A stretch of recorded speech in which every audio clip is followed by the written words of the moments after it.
لوگوں کو شوق بڑھے وہ عمل کریں، ان کو بھی کوئی فضا نصیب ہو، یقین بنے۔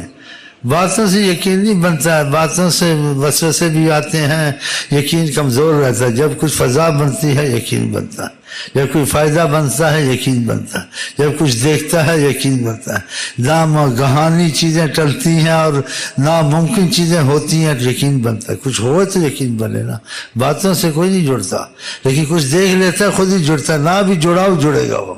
ہاں یہ آپ سمجھ رہے ہیں، اسی میں کہتا ہوں آپ سلسلہ ادریسیہ کے میں کچھ عمل کریں تاکہ آپ کو کچھ نظر آئے۔ کوئی بھی سلسلہ ہو، آپ کو کسی سلسلے بھی رسائی آقا کی نصیب ہونی چاہیے بس، اور جہاں سے رسائی کی صورت نظر آتی سلسلے کو پکڑ لو بس۔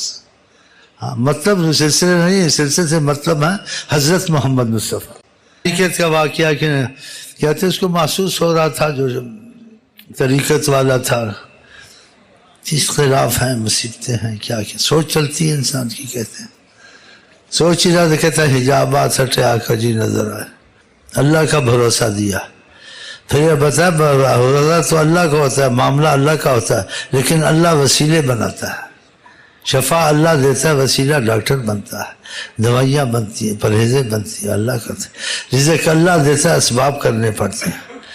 اس حساب سے آقا جی نے بات کی کہ میں تو ایسا وسیلہ ہوں، تم کو میرے وسیلے کو دیکھ کے کچھ سوچنا ہی نہیں چاہیے۔ تو کیا کہا اللہ نگہبان ہے۔ جب خدا نگہبان ہے تو پھر کیا فکر ہونی چاہیے، کچھ بھی ہوتا رہو دنیا میں، جب تم ہمارے ہو گئے ہو، ہماری طرف آ گئے ہو، تمہیں تو یہ سوچ آنی نہیں چاہیے کہ کیا ہوگا یا کیا بن گیا، ایسے خیالات نہیں جائیں۔ تو کہا اللہ نگہبان ہے اور ہم بیٹھے ہوئے ہیں، پھر کیوں ایسا سوچا تمہیں؟ بے فکر ہو جاؤ، جو ہوتا ان کو ہوگا، جو ہم سے دور ہیں، جو ہمارے قریب ہیں، ہمارے ہو چکے ہیں، ان کو کچھ نہیں ہوتا۔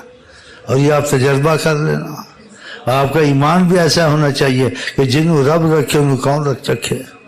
ہاں تو بس ختم بات۔ لیکن ہم رب کے ہوتے نہیں نا، پارٹیوں کے ہو گئے ہیں، کوئی پکا پتہ نہیں کیا بن گیا، لیگی تو کوئی پکا بن گیا تو پتہ نہیں کیا کیا بنتے ہو، مجھے تو پورا بھول جاتا ہوں، پیپل پارٹی بن گیا ہے اور کی بن گیا۔